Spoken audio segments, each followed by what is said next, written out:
Okay, so let's open in prayer, shall we? Okay. And actually, I am going to share my screen if you don't mind, Yeah, do it. in order to pull up this.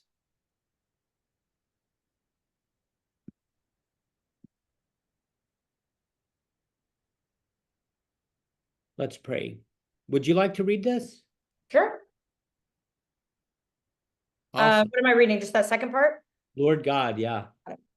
Lord God, the light of the minds that know you, the life of the souls that love you, and the strength of the hearts that serve you, help us. Following the example of your servant, Augustine of Hippo, so to know you that we may truly love you, and so to love you that we may fully serve you, whom to serve is perfect freedom, through Jesus Christ our Lord, who lives and reigns with you and the Holy Spirit, one God, now and forever. Amen. Amen. Thank you. That collect is amazing. Yeah, I like it. Did anything jump out at you? Um, yeah, I mean, just following the example of your servant, so we know you that we may truly love you, and so to love you that we may fully serve you. Yeah, whom to serve is perfect freedom. Augustine is all about love. He's all about the order of our loves. And I bet that'll come up tonight. But hey, let me ask you this. So pop quiz. So we're in book 3. We're going to dive into book 3 tonight. Let's think about Augustine's sort of like lifespan. Do you know what I mean? Like the timeline of his life, like stages of life kind of thing. What do you think? What stage of life do you think was covered in book 1? Um, Early, well, doesn't it start like kind of like pre-life? It does. And he's like kind of talking about still like in the womb him, and then like I feel like 2 was like adolescence, like young kid, and this one's more like, early adulthood. Yes. Did you say that book 2 was adolescence? Yeah. Yeah, I totally agree with that. And I think I'm so glad that you remembered that in book 1, he talks about being in the womb. And also even before that, because Mhm. does he remember being in the womb? Yes or no? Um, no, I don't No, know. Yeah, I would you're assume correct. not. That'd be insane if he could remember. You're correct. He does not remember that. And so therefore, I think that one of the things he's doing is raising the whole issue of memory. And I would say that because he feels the need to talk about his prenatal experience, which he cannot remember, he's also willing to talk about whatever comes before that, which he also cannot remember. And I think he's just raising the issue of memory, which is going to come up over and over throughout the confessions. And we've talked about that a little bit already, like in previous discussions. But I just want to say again that there is a whole section of the Eucharistic prayer that historically is called the anamnesis. I'm going to write, I think I've written this before. Do you care if I write that word? Yeah, write it again. Write it again. All right. So, okay, I'm going to geek out. Please And do.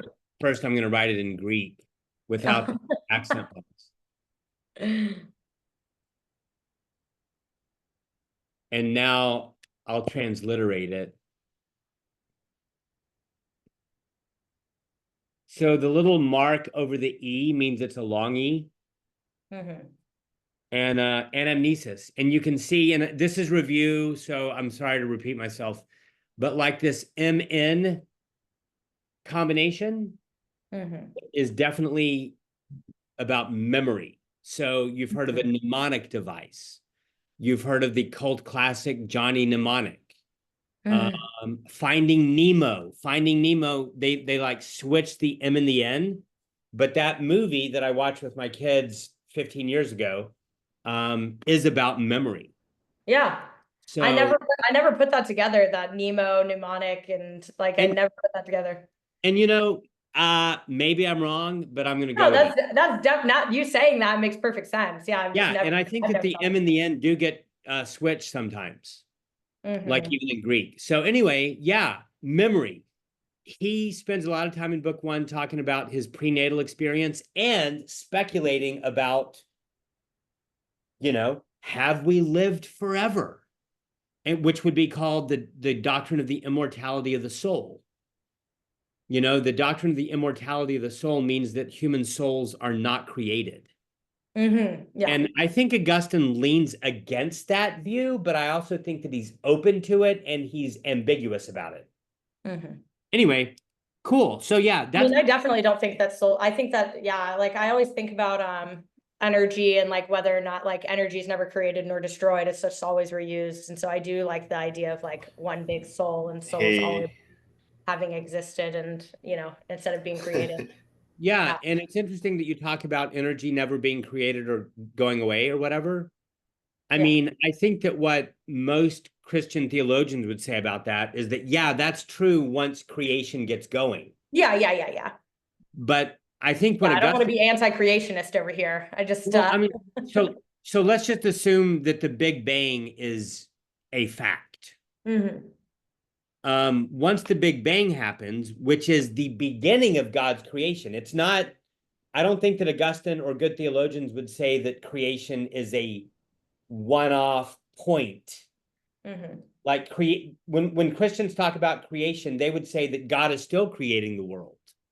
That creation is not finished yet. It's not going to be finished until the end, whatever that means, whatever that looks like.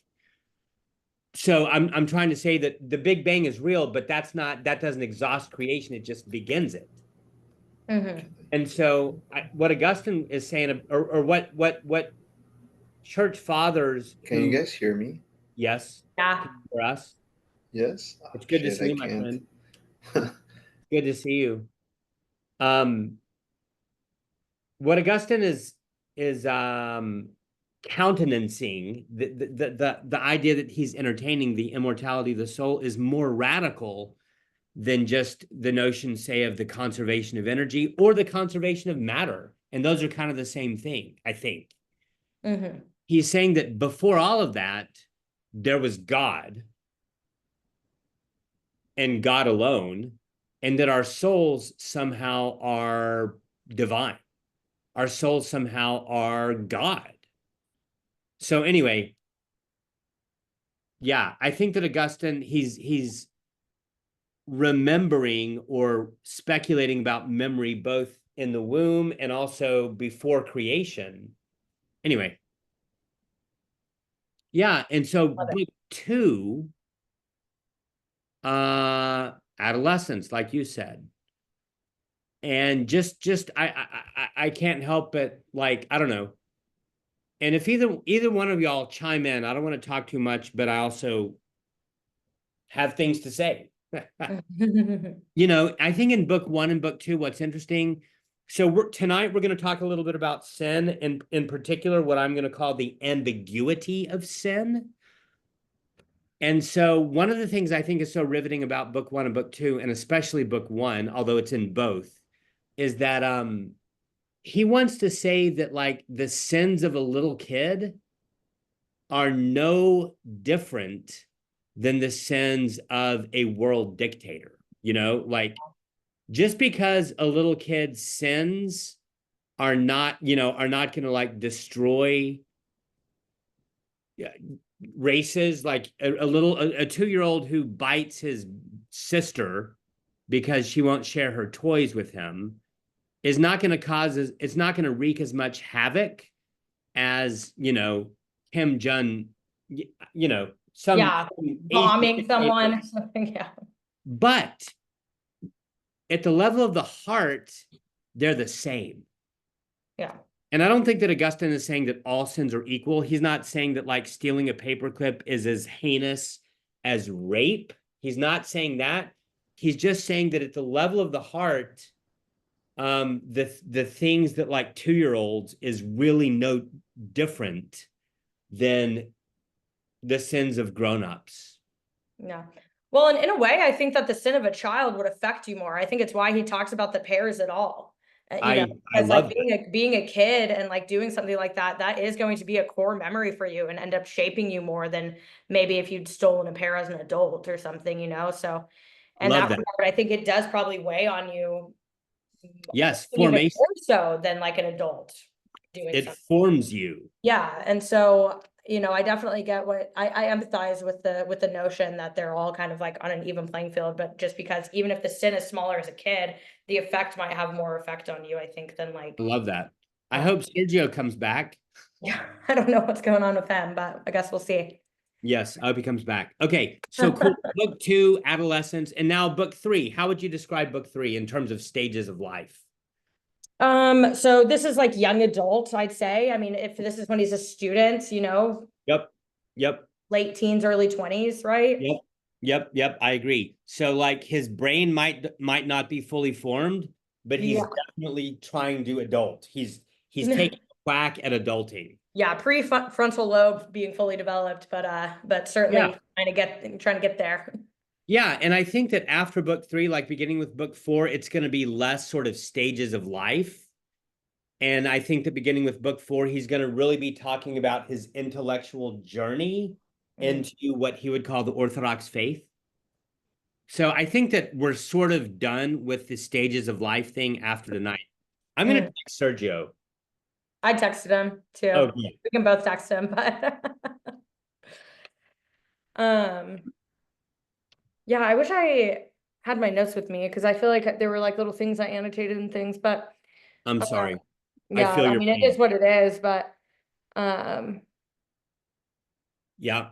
I did like this book though, because yeah, this is when he talks about his mom's dream and stuff and Yep. Yep. That's right. So one thing that I wanted to do, this was like my third thing, and I'm now questioning it, was to just think a little bit about the city of Carthage. yeah, Because like it's weird. Like I have a PhD in philosophy or whatever, or whatever. and so I kept hearing about like Carthage, and I barely knew what it was. Yeah, But it was a super important city in the Roman Empire and before that. So let's just read. I'd like to read two paragraphs from Wikipedia. Is that cool? yeah. Carthage was an ancient city in northern Africa. Did you know that it was in Africa? I knew it was in Africa, but I thought it was like in Egypt or something. So this is definitely informative for me. Yeah. It's way further east. Or yeah, I think. Yeah, All right. that looks east. I think it's way further east. Yeah, that looks east of Egypt. Um, yeah, because Egypt is by Spain. I always get super confused. I'm really stupid when it comes to geography. Okay. It was an ancient city in northern Africa on the eastern side of the Lake of Tunis in what is now Tunisia.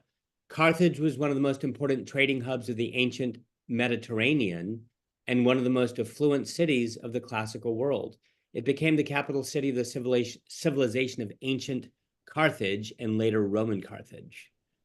And then I wanted to read this. Would you like to read this paragraph? Sure. The ancient city was destroyed in the nearly 3-year siege of Carthage by the Roman Republic during the Third Punic War in 146 BC. It was redeveloped a century later as Roman Carthage, which became the major city of the Roman Empire in the province of Africa. The question of Carthaginian decline Yep. and demise Yep. has remained a subject of literary, political, artistic, and philosophical debates in both ancient and modern histories. Awesome. So it's super important. Like I think that at one point it was the second most important city in the Roman Empire. So yeah, that's where this happens. And you know, I don't know the timeline of Carthage's, rise and falls. Like I don't think that when Augustine was alive, it was one of the top 3 or 4 most important cities. So it's not nearly as important as Rome, where he's gonna be going, or maybe even Milan, which is where he had super formative experiences. That's where he met Saint Ambrose, who basically converted him. Mhm. Ambrose was the bishop of Milan. So what I'm trying to say is that Carthage it's not like the backwaters, like where he grew up. Yeah, more of a stepping stone. Yeah, more of a stepping stone. And where did he go to like grade school in book two? That wasn't in uh where was that? I don't remember. Sergio, Ma- do you wanna chime in? I think it Madaros. I feel like that was close to his hometown of the Gast, and also in Africa. Okay. Sergio, how are you, my friend? I'm good. How are you? It's good to see you. I'm good. What are y'all talking about? Just the cities and their history? We're talking about book three, the Confessions. Okay, since Sergio asked that, I'll do this. Here's the 11 things I was hoping to talk about tonight. First off, the prayer, which we did. Secondly, Augustine's stages of life. 3, Carthage. So we got 4, through those. yes, freedom. I want to talk about freedom. Oh, 5, Cicero, Hortensius. 6, the scriptures. 7, heaven and earth. 8, intellectual objects of knowledge. 9, this famous statement that's here in book 3, where he says that God is more intimate to myself than I am and more transcendent and above myself than I am, or than anything could possibly be. 10, living outside myself. He talks about living outside myself. I find that fascinating. 11, the libido dominandi, which is a big theme in Augustine, which basically means the lust to dominate other people. And then lastly, 12th, the ambiguity of sin. But y'all, what are y'all, so Sergio, did I answer your question? That's what we're doing. yeah. So we've prayed, we've talked about Augustine's stages of life, and we've talked about Carthage. Next on my list is freedom. But look, yeah, how do you like my list? Do y'all have a list? I don't know. I have like, I'm just looking at things I underlined and found Nice. interesting in my book. Nice. Yeah, yeah. The last page apparently was the most interesting one. Okay, awesome. So y'all, I just realized there's another thing I want to do, and that is to read the first full paragraph of book 3. Is that cool? Yeah. So Okay. I'm pulling it up, Can I read it? please. But let me get there if you don't mind. Okay. I already have it up on mine. I But know. yeah, yeah. Sorry. You're awesome. Okay.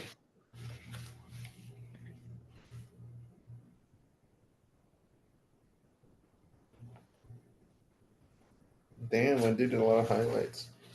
Yeah, Okay. I left my printed out one at home. I didn't mean to, but that's okay. Yeah, Taylor, read that first full paragraph. Okay. I came to Carthage, and all around me hissed a cauldron of illicit loves. As yet I had never been in love, and I longed to love, and from the subconscious poverty of mind, I hated the thought of being less inwardly destitute. I sought an object for my love. I was in love with love, and I hated safety in a path free of snares. My hunger was internal, deprived of inward food, that is, of yourself, my God. But that was not the kind of hunger I felt. I was without any desire for incorruptible nourishment, not because I was replete with it, but the emptier I was, the more unappetizing such food became. So my soul was in rotten health. I like that line a lot. In an ulcerous condition, it thrust itself to outward things, miserably avid to be scratched by contacts with the world of the senses. Yet physical things had no soul.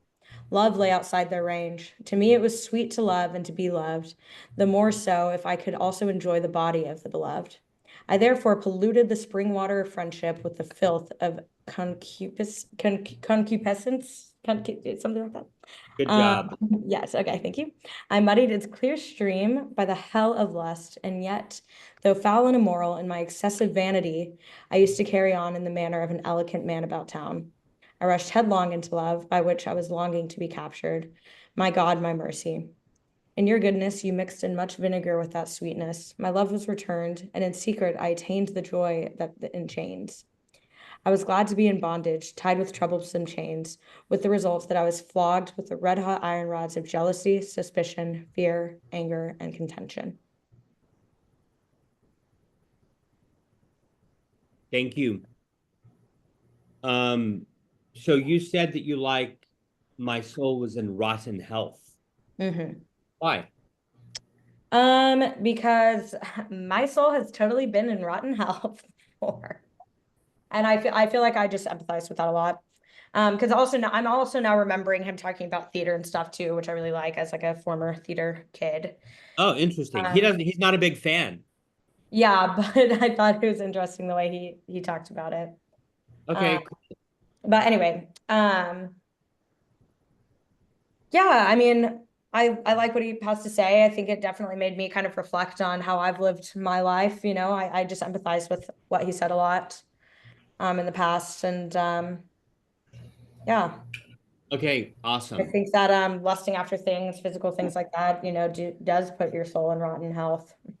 I mean, Yes, yes, yes. And what Augustine would say, because I think it's easy sometimes to read him and sort of assume that he is anti-creational or that he like, have y'all ever heard the term Gnostic? yeah, And a lot of times, like if you hear people like Christians, teachers, whatever, talk about Gnosticism, they usually talk about it as if it's a heresy, and that's a bad thing. And they're not wrong. But I think Gnosticism kind of gets a bad rap. I think that the New Testament and St. Paul are way more Gnostic than a lot of people realize. But here's the point. Augustine would never say that beer and sex and pizza and a big bank account, he would never say that those things are simply bad. Okay. What he would say is that our loves have to be ordered. This is the ordo amoris, the order of our loves. And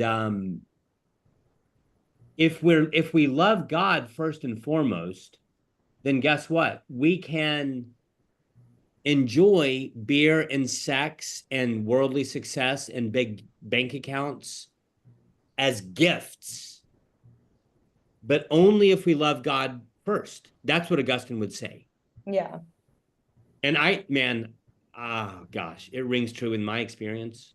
yeah, Um, he does talk about the senses, the world of the senses, and that links up with physical things, right? And the opposite of that is something that we're going to talk about later if we have time, namely intellectual objects of knowledge. Because like every other church father and mother, Augustine would say that the chief end of man, the main purpose of being human, is not about sensible or sensual or physical reality. It is about, I'm going to say, mystical communion. And that, I don't know, there's a lot there, right? I mean, the phrase beatific vision is definitely relevant there, the beatific vision. Also, you could talk about contemplation, but I would say that like the best way to put it, I think, would be mystical communion with God. And so the question is, well, what is that? Right? It can be very elusive, and it is elusive. But that's what he would say. He would say that mystical communion, and it has everything to do with love, is what we're made for. It's what satisfies, it's what brings happiness. And whenever we run around and lust after the good gifts that God made, we're seeking the gifts over the giver, and they turn into empty trinkets or like ashes in your mouth, and they do not satisfy. Like that's what he would say. And yeah, the word concupiscence, it's just a Latin term for lust. mm. Do you like or do you not like when I talk about Greek and Latin? Be honest. I like it. I like it. I like Okay. Latin a little more these days. but I I like think it. that's how you spell it in Latin. And in Greek, it's, and I'll geek out again because Taylor liked it the first time. It's epithumia. Oops, sorry, that's English. Sorry. Epi, uh, That's so interesting. ep, crap, I forgot that where the theta is. Epithu, epithumia. And this epi prefix means like above, like, epidermis or whatever. It means excessive, like hyper, like too much. Mm. And thumos, Sergio, is a word that I'm sure we've talked about. Thumos, which is Plato's middle section of the soul. Uh, thumos.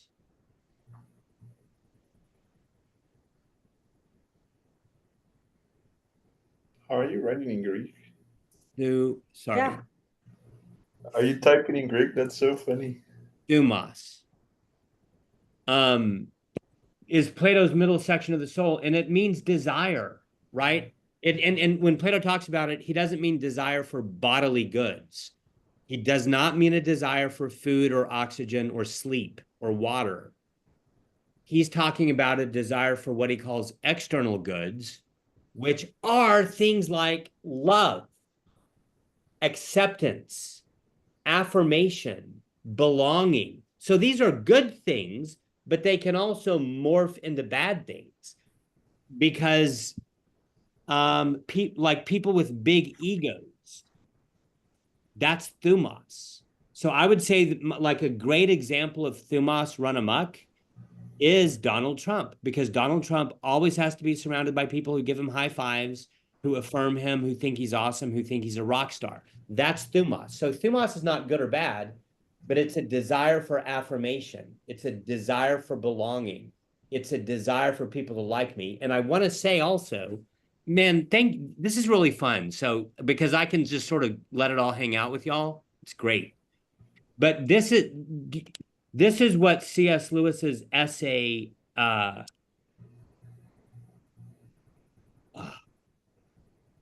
my gosh. Oh my gosh. I forgot the name of it. That's so sad. C.S. Lewis has an essay that is about thumos and about how really the beatific vision is what satisfies human beings. Anyway, that's so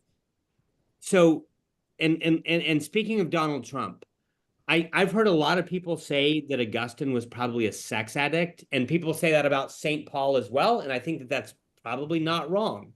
But you can see in this first paragraph that Taylor read that he says, I was in love with love. Like he was just wanting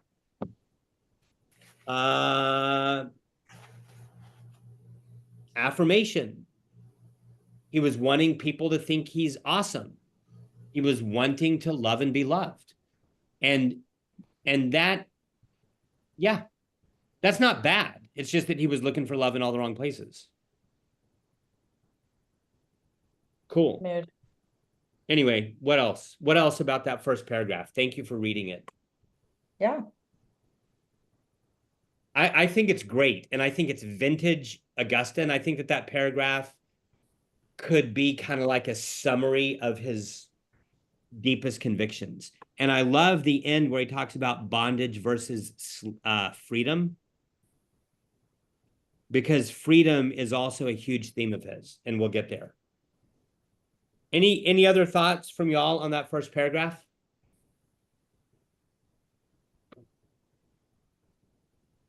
If not, I want to talk about freedom. Yeah, let's do it. And so we're going to jump to 3:5. 3:5. Got it. 3:5. Roman numeral 3 section. They're very confusing. It's at the bottom But of, you're talking about your mercy faithfully hovered over me from afar. that's it. And on the next page, page 38, last sentence of the paragraph, I'm going to pull it up. Mm. Mm-hmm. 3-5. Let's see where it is. It's page 3-5. 37. What? You're sure? Yeah. Top of page 38, right? Yeah. End of page 37, top of page 38. I'm so frustrated. So that's how you read. Oh. There we go. Oh. So the last paragraph, he says, the last sentence of that paragraph at the top, the liberty I loved was merely that of a runaway. Mm-hmm. So liberty is just another word for freedom, right? And yeah, this is a big deal because what kind of freedom does a runaway have? Reckless freedom, reckless abandon. I don't know. Unbridled, chaotic. How about this? It's a freedom from. It's a freedom from chains. It's a freedom from enslavement. And that you could think of that as negative freedom. And negative freedom is not bad. Like it's the freedom that a runaway has is a good kind of freedom, but it is sort of like the cheapest, it's the lowest form of freedom. Yeah. Because in the pre-modern world,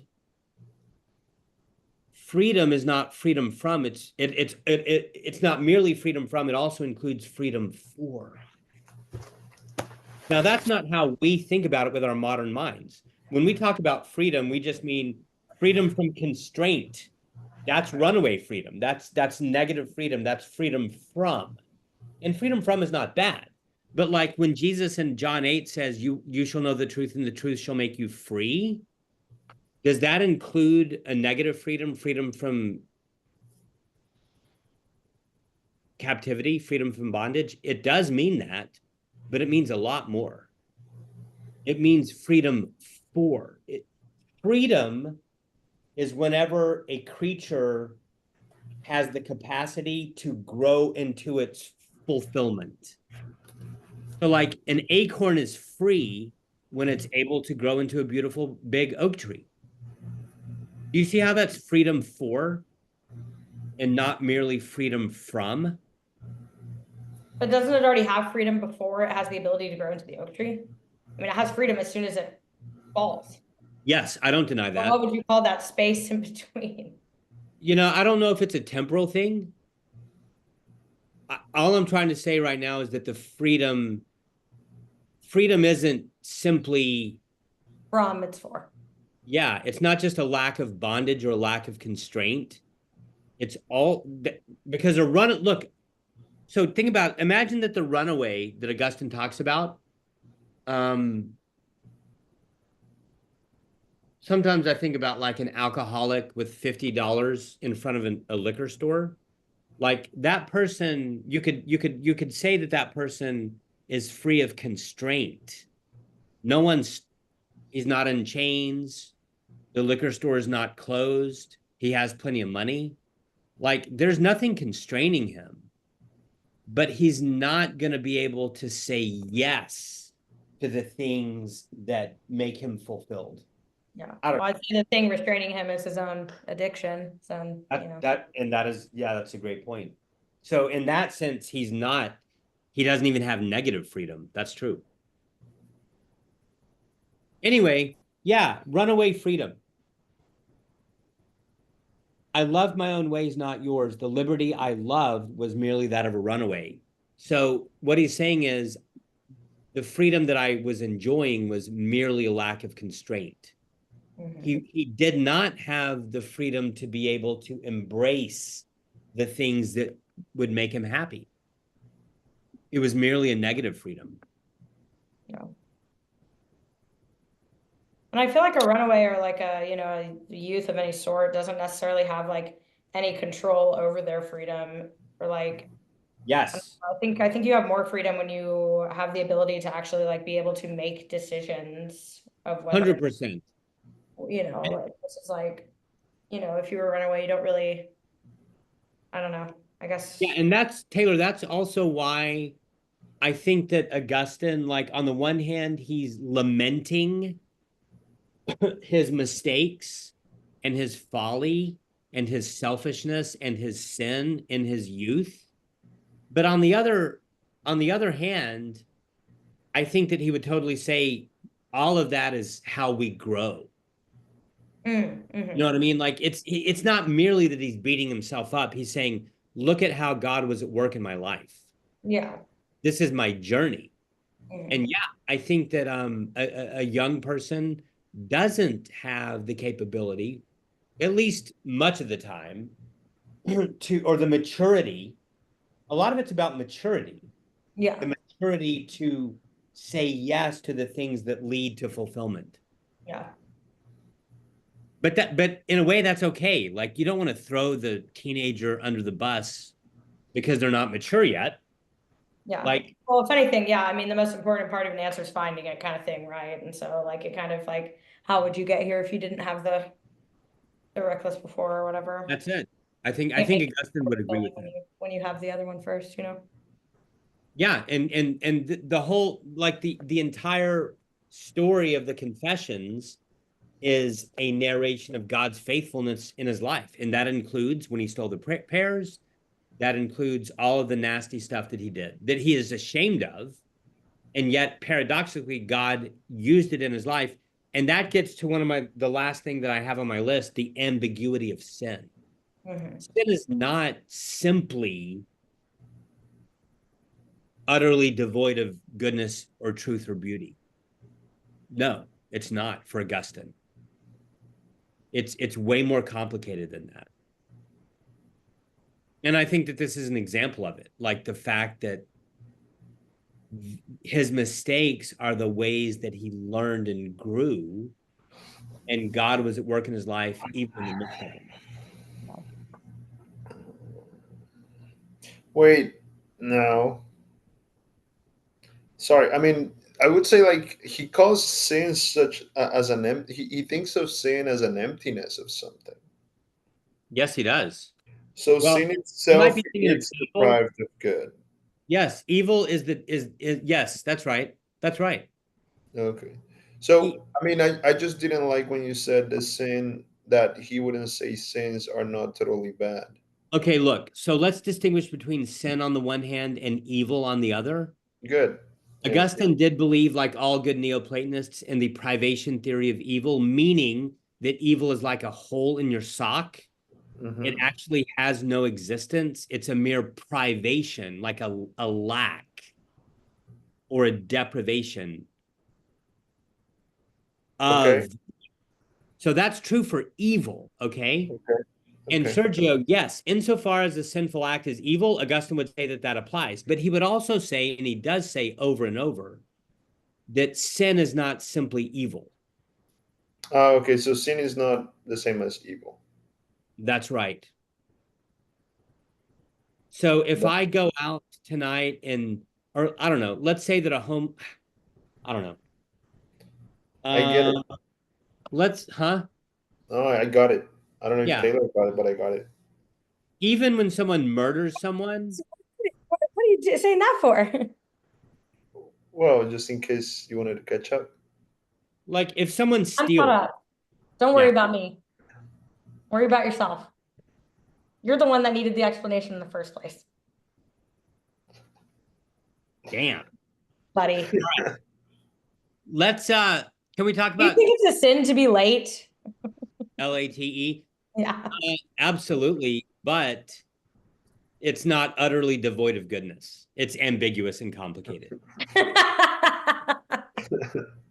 How is that? What if it's to meet your priest on a Zoom? Same.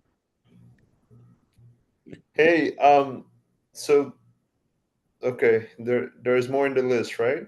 Oh yeah, we're about a third of the way done. Good. Did you want to say something? Mm, yeah, Okay. shortly. I'm gonna say that later on, Mm-hmm. I wrote in the book, I wrote like maybe 2 pages after I wrote that, or I noticed that St. Augustine wanted to say something like, oh, all these failures were good in the long run. And I always thought, and I still think sometimes, that when you fail and then do better, you are doing better than if you just did good. Um, but reading the book in that moment made me think that I wasn't thinking properly, because insofar as Christianity invites people to follow Jesus, then they're not inviting you to fail so you can win. It's more like they're inviting you to win and use the failures as tools. Amen. Okay. So I love what you're saying, and I think that Augustine would agree. Like when you break a bone, like your arm, you break your arm, and then it heals. The bone after it heals is stronger than it ever was before. Yeah. Whenever two people, whenever Bouquet and I get in a fight, and then we're reconciled, okay, our love is greater than it would have been had we never gotten in a fight. Mm. That's what I hear you saying, Sergio. So notice, I think he's Christian, saying he doesn't know if he feels that way anymore after reading that. I understand. I understand. Would you like to read that passage? Um, Because two things can be true at the same time, right? And sometimes these things can be super complicated. Hmm. But would you like to read the passage, Sergio? well, what I'm trying to say, yeah, what I'm trying to say is that the person who fails and then does better is not stronger than the person that does good.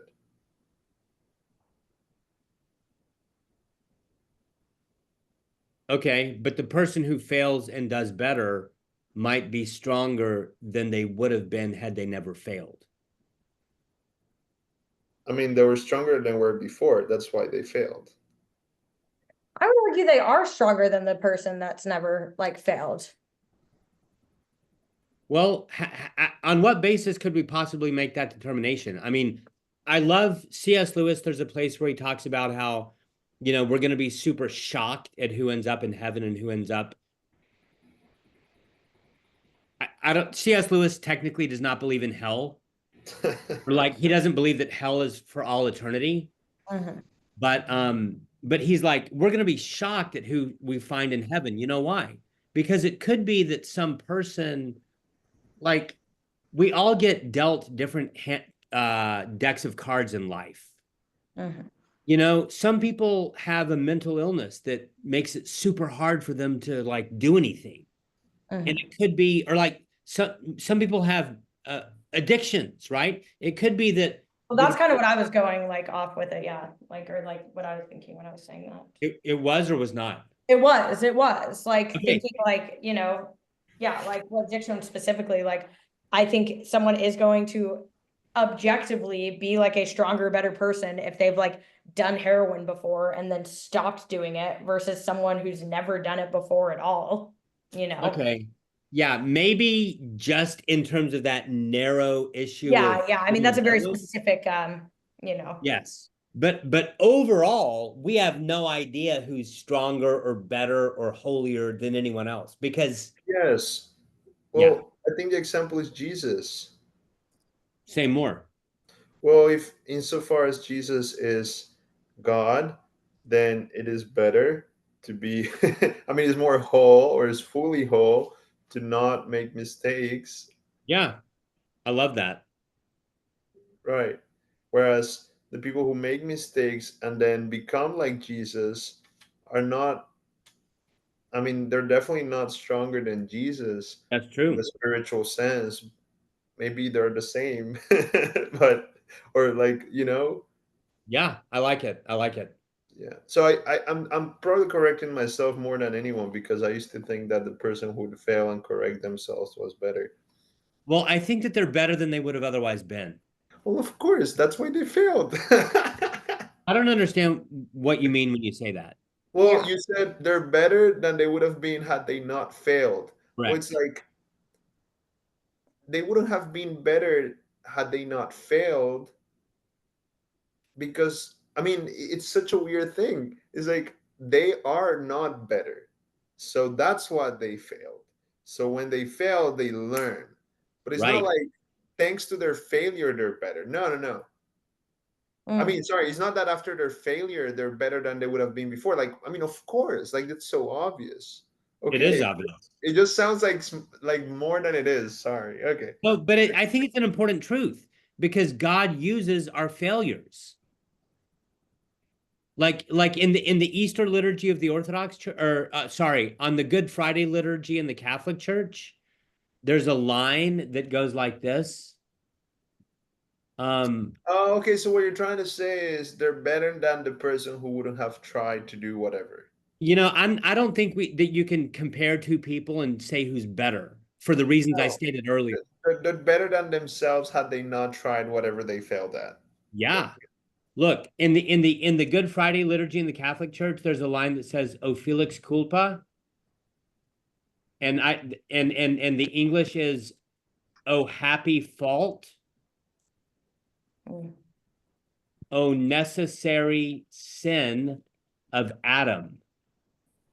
Now, the reason I don't like what you're saying though is because it kind of invites people to try things they know they can't accomplish or that they're most likely not going to I don't accomplish. think that I don't think I'm thinking about that. I would never want to encourage anyone to do that, right? So, Well, these truths have to be applied wisely and lovingly. But it is true that God uses our sin, that God uses our faults, that God uses our mistakes. okay. Think Yeah, about think about the story of Joseph in the Old Testament, right? You remember Joseph, like he's the one that his brothers sold him into slavery. They like pushed him down into this pit, and then these bandits came and bought him, and then they took him to Egypt and sold him into slavery. So he was a slave in Egypt, and all this time passes. He ends up being promoted to like the vice president, like the second in command under Pharaoh, and yeah, his brothers that basically murdered him or tried to murder him, they yeah. come groveling before him because there's a famine, and they don't know that it's their brother, and they're Mhm. like they're begging for food, please help us. And later he says, he reveals that he's their brother, the one that they tried to kill, and they're like, oh shit, he's gonna kill us. And you know what he says? He says, you meant it for evil, but God meant it for good. Mm. Hmm. So it doesn't mean that they didn't sin. It doesn't mean that they should have done what they did. No, it doesn't mean that. But what it does mean is that God uses even that. Yeah, yeah, yeah, yeah, So yeah. we don't encourage people to sin. But Mm. when we do sin, we are able to say, Lord, use my sin. Help me, show me, teach me. And Mm. that's true for other people's sin as well. So how wonderful, we could talk about the sacrament of confession and what it looks like to encourage someone who's really, you know, guilt-ridden and devastated by something that they've done. There's grace. Anyway, Okay. I think we all Yeah, agree. Yeah. yeah, Can we talk about Cicero? yep. Because y'all, this is By the kind of, way, I do have to get off at 7, so we can talk. okay. I'll talk about him for the next 6 minutes. Okay. Well, I tell you what. Okay, cool. Okay, awesome. Well, we will miss you. I know. Look, the reason I like Cicero is because it's kind of like a preview of what's coming in the Confessions. And what's coming in the Confessions is like Augustine starting to talk about his intellectual journey into God. And what I think is so cool is that does he like Cicero or does he not like Cicero? Like 50-50, no? And by the way, who is Cicero? He was a Stoic philosopher, right? Mhm. So he was not a Christian. And I'm going to read at the top of page 39 real quick. Um, uh, Ooh, this is interesting. I'm going to read at the top of page 39 real quick. Um, uh, uh, you see that book of his contains an Mhm. exhortation to study philosophy and is entitled Hortensius. He's talking about Cicero. Here's what he says. Sergio, can you read it? From that book. Yeah. So that book of his contains an exhortation to study philosophy, and is entitled Hortensius. The book changed my feelings. It altered my prayers, Lord, to be towards yourself. It gave me different values and priorities. Suddenly, every vain hope became empty to me, and I longed for the immortality of wisdom with an incredible ardor in my heart. I began to rise up to return to you. For I did not read the book for a sharpening of my style, which was what I was buying with my mother's financial support now that I was 18 years old and my father had been dead for 2 years. I was impressed not by the book's refining effect on my style and literary expression, but by the content. Awesome. Now, y'all, so you could mentally circle the word style because remember, Augustine is a rhetor, Rhetor. That's like a public speaker. And it's a big deal in the Roman Empire. And I think we talked about that previously.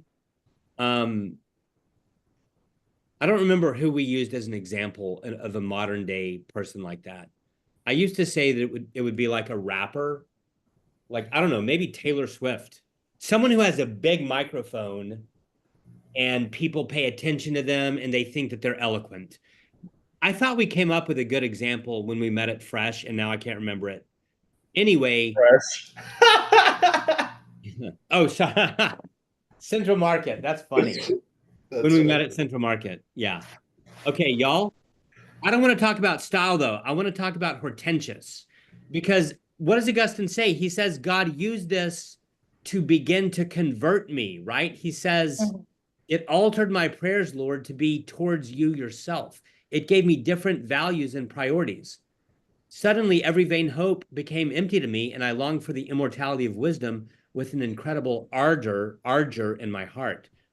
That's amazing. Augustine is a big fan of philosophy, even if, or good philosophy, not all philosophy is good. It's not all equal.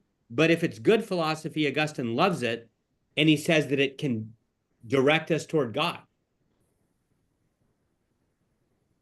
Cicero was not a Christian. Cicero did not believe in the resurrection.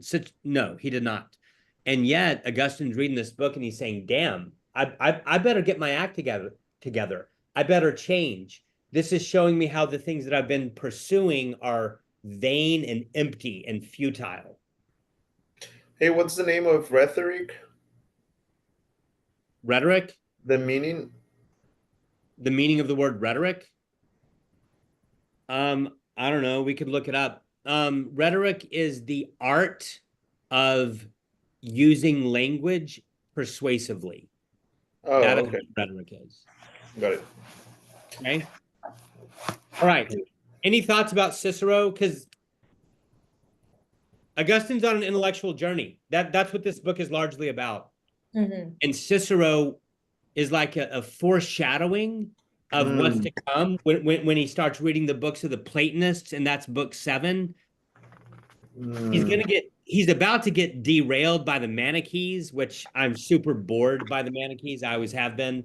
I'm not looking forward to talking about that, but he's about to be derailed and distracted. But here with the comments about Cicero, it's like a foreshadowing of his love of wisdom, which is what philosophia means. Yeah, dude. Can I say one thing? Please. And I think I told you this already. In eight, in eight, just like eight, chapter three, like book three, uh, What page? modern numeral eight, What page? 40. Actually, Okay. 40 at the very beginning of the page. Okay. So you see how he says, alone, yeah, alone put a break on my intense enthusiasm that the name of Christ was not contained in the book. Right. This is talking about Cicero, right? Yeah, I And think then so. he's, this is my name, your mercy, Lord, this name of my Savior. My infant heart had piously drunk in with my mother's milk, and a deep level of retain of it live, and a deep level retain in the memory. And then any book which lacked this name, however well written or polished or true, could not Right. entirely grip me. That's the Right. best sentence in that book. Amen. That's a Yeah, great sentence. probably the best sentence Yeah. because he starts to mix knowledge and love together. 100%. He says that there is no knowledge without love. Yeah, you cannot do wisdom apart from love or love apart from wisdom. That's the main reason he departs from the books of the Platonists in book 7. That's one of about 2 main reasons. Yes. Mm, And yet he still respects them. I agree. Listen, Taylor, give us a warning before you leave. Yeah, I'm gonna go right now, actually. Okay. Look, we're Uh, going to I'll see y'all Sergio, tomorrow. hang on real quick if you don't mind. Yeah. Sergio, can we keep going for 30 more minutes? Without you, he means. What? Are you talking about without Taylor? Yes. Well, of course. Okay, good. And so Taylor, this is being recorded. Come watch it later. I will. Hey, good to be with you. Good to be with you too. Peace. Bye, Taylor. All right. Awesome. Um, can we keep going? Sure. What's the next bullet point? Next one is scriptures, Okay. which is related to everything we've been talking about. And this is 4:8. Yeah.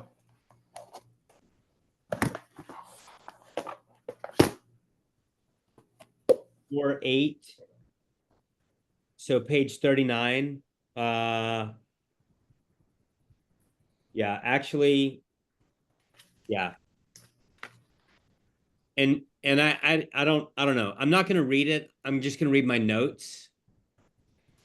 He says that he was not mature enough to interact authentically or healthfully with the scriptures. And here's what I want to say about this, okay? Yep. It's super complicated, but the bottom line, so we need to pay attention to how Augustine talks about the scriptures and the confessions. The bottom line is that the scriptures are 2 things at once.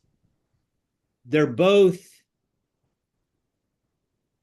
simple enough for a little kid to grasp, but they're also infinitely deep so that basically no one can understand them.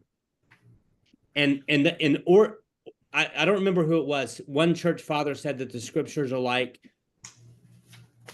a lake that an infant can wade in, but that an elephant can drown in. But the reason Augustine right here is saying that he was not mature enough to understand the scriptures, I think there's 2 reasons, okay? One, he did not have a teacher to lead him by the hand and teach him. That's one, okay? 2, and more importantly, he thought that they were not rhetorically beautiful, right? Because that's what he says about Hortensius, Cicero. He was impressed with the beauty of it. Like it wasn't sophisticated, the Gospels, right? That the Gospels and especially the Old Testament. especially the Old Testament. especially the Old Testament. I agree. I agree. But yes, the Gospels also. Although late, yes, you're right. Yeah, that's good. I like that part too. Christ saved the whole world, as they say. So yeah, it was a good part. Awesome. Good Okay, stuff. now the next thing on my list, and I'm not actually remembering where it is, which makes me sad. He talks about heaven and earth. Oh Hmm. yeah, here we go. Um, oh man, I actually don't remember where it is.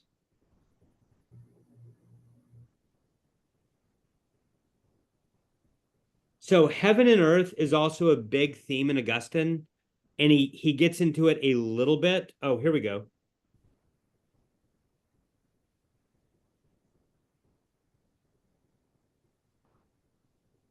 All right. There's a couple of different places I could go, but I'm at the bottom of page 41.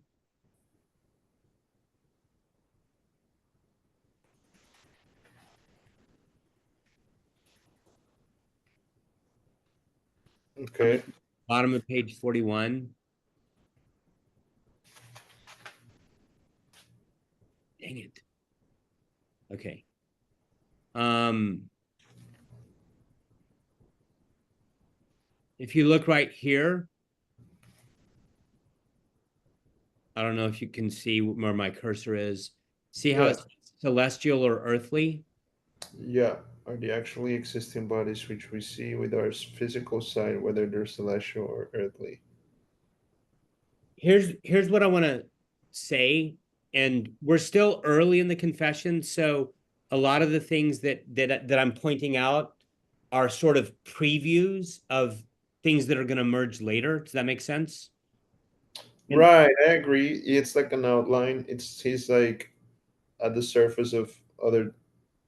Yeah, yeah. He digs into these same ideas deeper and 100%. deeper. Yeah, yeah. And so he's going to talk a lot about heaven and earth in like books 10 through 13.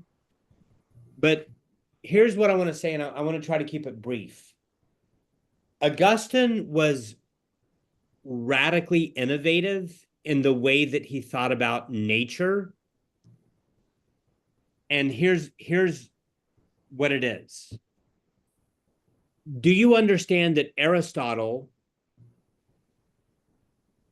be believed that the orbit of the moon or the orbit of the moon is this massive metaphysical dividing line, and that everything under the moon, under the orbit of the moon on Earth, Yep.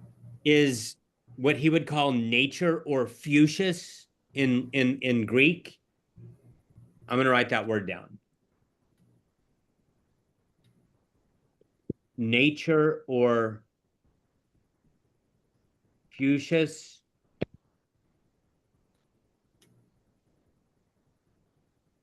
Uh, so things that move, basically. Yeah, they move, and also they yes, they move. Or you know what? A better way to say it is that they change.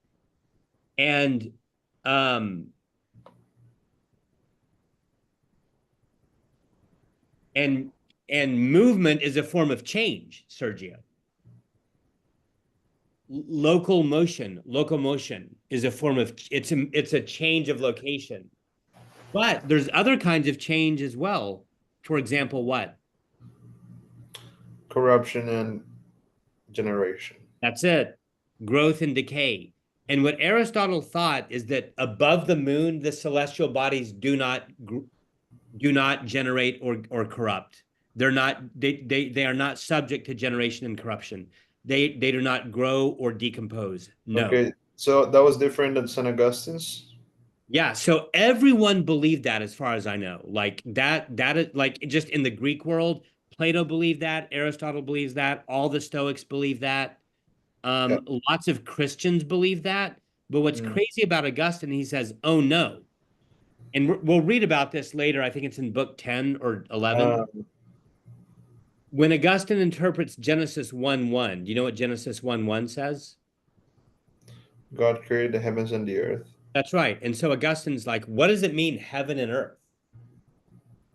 And his interpretation is that all of the celestial bodies, the Milky Way galaxy, the planet Saturn, Alpha Centauri, every quasar, every black hole, all of that, he says, is Earth. Earth. So he's doing away with this notion that the moon is the dividing line. He's saying, no, no, no. The celestial bodies like planets and stars are much more like Earth than they are like what? Heaven. Yes, and what does he mean by heaven in this context? He basically means the realm of the angels. He means angels. He means creatures that God made that are not material. Now he also says that birds are in the heavens. Okay, but that's a different, yes, but he would also say that heaven is earth when it comes to Genesis 1:1. So it's just a different connotation of the same word. Sort of, yes.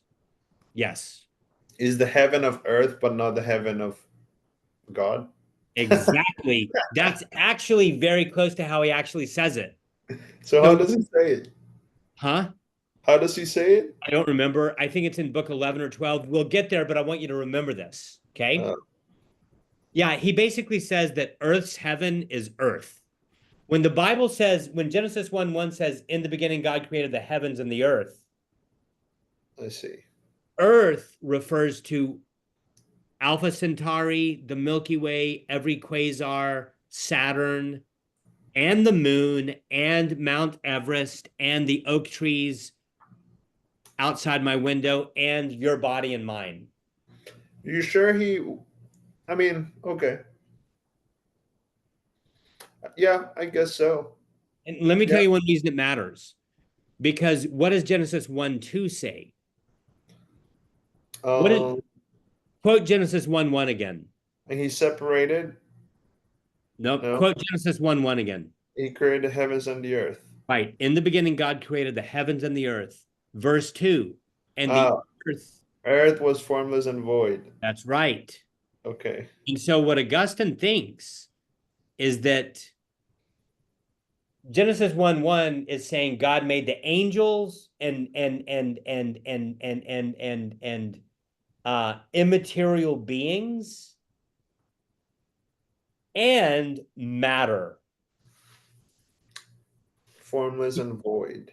You could call that form and matter. And then in Genesis 2, it's as if the Bible is saying, I'm not going to talk about heaven. I'm not going to talk about the angels. I'm just going to talk about earth. And the earth, verse 2, was formless and void. Okay. Then you have the 6 days of creation where God begins to take the formless and void earth, which you could call prime matter, and begins to form it into the things that we have in our world: birds, Right. trees. I like it. I like how the word here is both. I mean, it's both.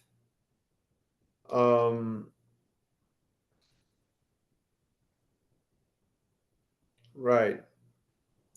Right. So I like how heaven here is something that exists for the earth, in the earth and above the earth, so to speak. Like it exists You're talking above about earth. heaven. Heaven exists above earth and apart from earth. You can say. 100%. Yeah. And also, it's not constrained by space and time. Which heaven? The heaven of heavens, God's heaven. Oh, I see. So the Is angels are not constrained by space and time. I think that for the purposes of this conversation right now, yes. Yes. Then you're mixing up the heavens, man. No. Well, you There, have, no, let's use this. Let's talk about it like this. yeah, Highest heaven and lower heaven. yeah. The highest heaven is intelligible reality, angels, the forms, God's ideas, goodness, truth, and beauty. Okay. Ah, okay. The lower heaven is stars, quasars. Angels. No, angels are the highest heaven. Immaterial reality. Oh, okay. Angels are immaterial. Got it. Yes. Okay. What Okay. I'm saying is that the highest heaven is not constrained by space and time. Yeah. Okay. Okay. And therefore, it's a lot like, and now I'm going to deviate from my outline and jump to page 43, where Augustine says, one of the most famous lines that he's most known for. By the way, Bishop Robert Barron has an amazing 1 hour documentary on Augustine. I highly recommend it. Has a 1 hour documentary on Augustine. Yeah, I think Yeah, I've seen it on YouTube. it's so good. Yeah. Okay, but here's what I want to read. Right here, the last line of the first incomplete paragraph, but you were. Do you see that? Yeah. He says, but you were more inward than my most inward part and higher than the highest element within me. Mm-hmm. That's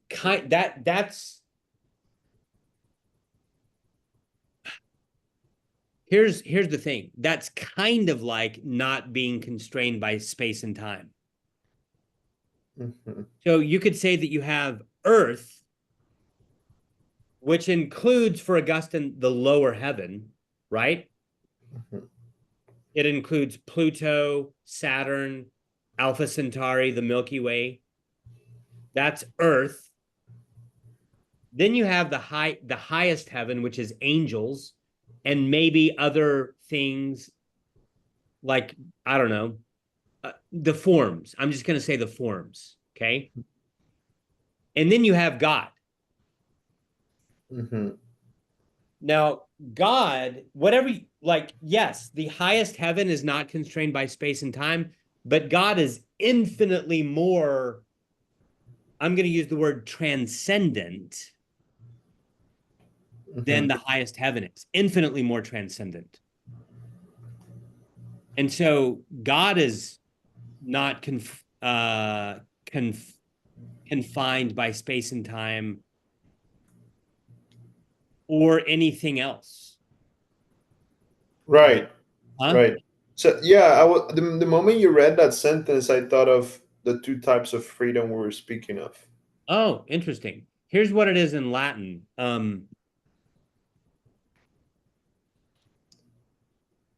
Oops.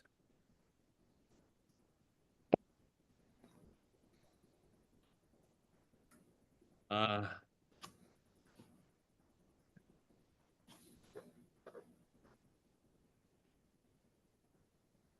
here's what it is in Latin. Can you read it? That's not Latin. Oh wait. Oh It wow. is. But It that's is Latin. Spanish at the beginning, no? Tu It's Latin. eras. Read That's it. Latin. Yep.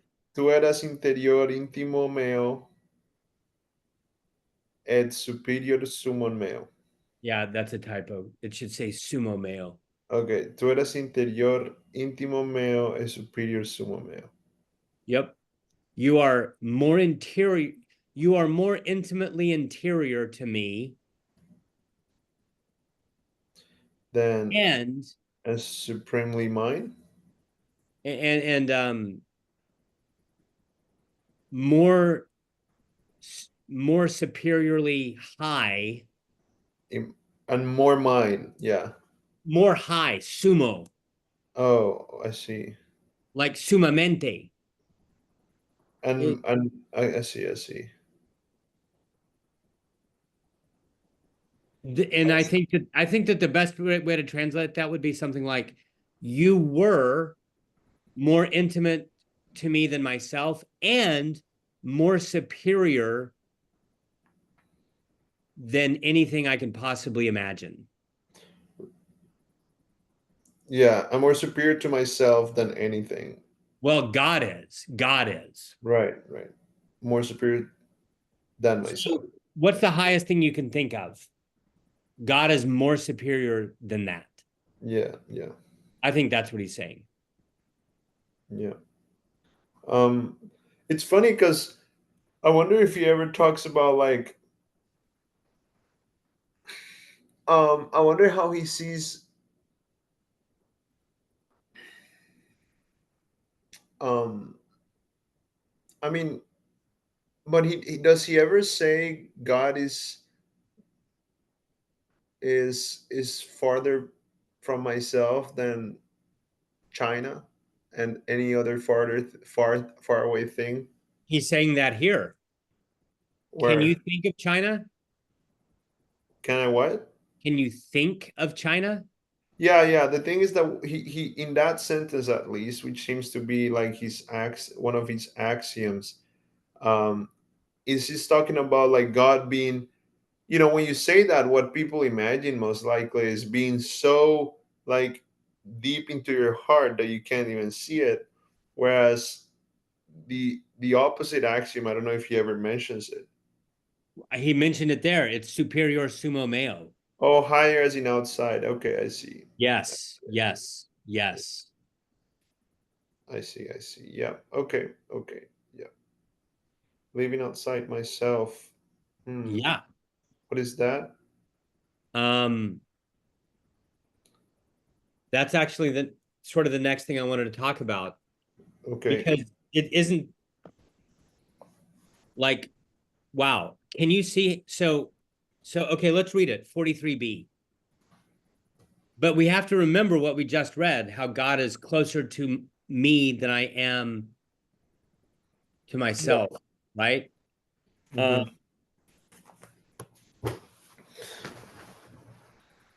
Mm-hmm.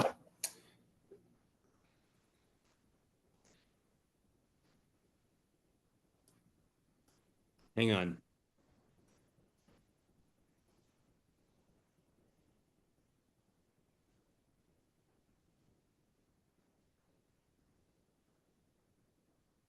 Oh yeah.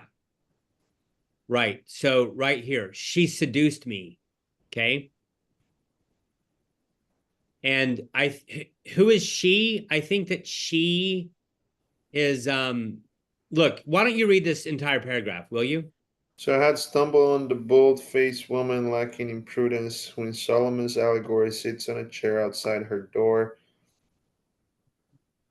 and says, "Enjoy a meal of secret bread and drink sweet stolen water." And drink sweet stolen water. She seduced me, for she found me living outside myself, seeing only with the eye of the flesh, and chewing over in myself such food as I had devoured by means of the eye, and chewing over in myself. What does it mean to chew over one self? I think that what he's saying is I was chewing on such food as I had devoured by means of the eye. He's saying I was looking around, and he's saying this.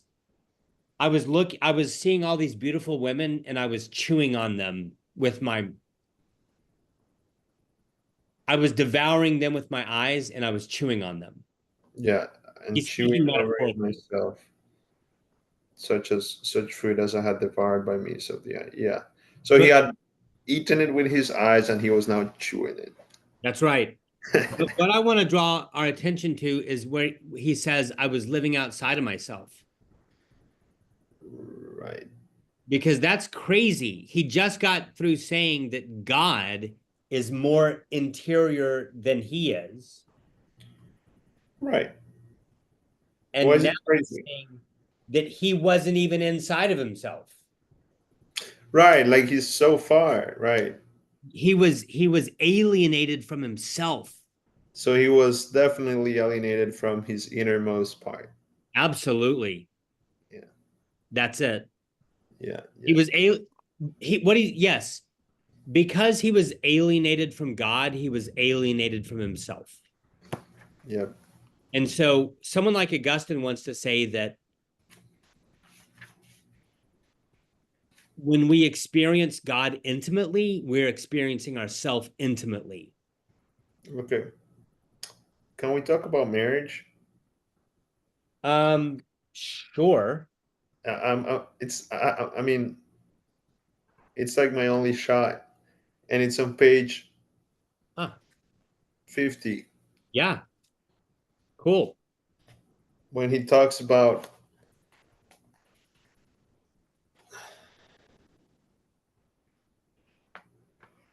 I mean, I don't know so much, man.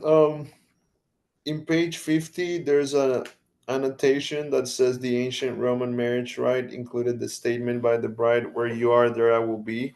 Yeah. Yeah. And By the that's way, that's a lot like a line from the book of Ruth. which is a Catholic book, It's an Old Testament book. but only Catholics like it. Not correct. Okay, cool. So, why is it important that? Well, you why don't you keep going? Okay, so, um, where you and that's the same thing God tells Saint Augustine.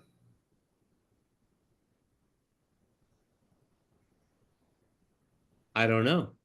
Well, it is where you are, there will I be. Where do you see that? Is the line, the fourth line in this in paragraph 20. Nice. So the One word spoken to me was not where he is, there will you be also, but where you are, there will he be also. page 50. Yeah, next page, next two. Yeah, Which paragraph? Oh, there. Stop. nice. Read it. So, but okay. Moreover, what was the source of the fact that when she had recounted the vision to me, I And tried this to is twist. Monica, his mother. Yeah, I tried to twist its meaning to signify that she should not despair of becoming what I was. But she instantly replied without a moment's hesitation. The word spoken to me was not, "Where he is, there will you be also," but "Where you are, there will he be also." So it's not God saying that to him. Huh. Where he is, there will you be also. I But think where that is you God are, saying, I think that is God's speech. well, it is God's speech, but it's not talking about God being with her. It's like Augustine being with her, you Okay. know? So this is Okay. when Augustine is leaving with his Okay, friend good. on that ship, and then, Good. right? So then he says, "I confess to you, Lord, that to the best of my memory and in this matter which I have frequently discussed, I was more moved by your answer through my vigilant mother than by my dream, by the dream itself." I really thought it sounded like God saying, I mean, I don't know why I was so convinced that's what he was saying in that moment that I was reading it. And it, in my opinion, it makes total sense. So If look, God has said that's one of the things about Augustine's writing. He is a very good writer. I mean, he is one of the smartest people who's ever lived, and his command of Latin was impeccable. And so a lot of times he will say things with double meanings. Like it's yeah, crazy. he will bend the text in a way. He will like shape the text in a non-linear way. Yeah, he does all sorts of things. And a lot of times he will say things that are intended for a very sophisticated audience, but also to where unsophisticated people can also understand it. You think he does that on purpose? Oh, yeah, I know he does. So all I'm trying to say is it could be both. He could be Right. saying that God will be with him, and he could be saying that Monaco will be with him.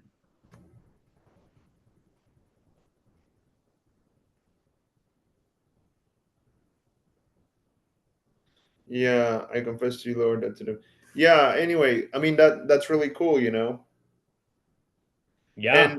and it makes me think if that Roman rite is still something God will want us to have today.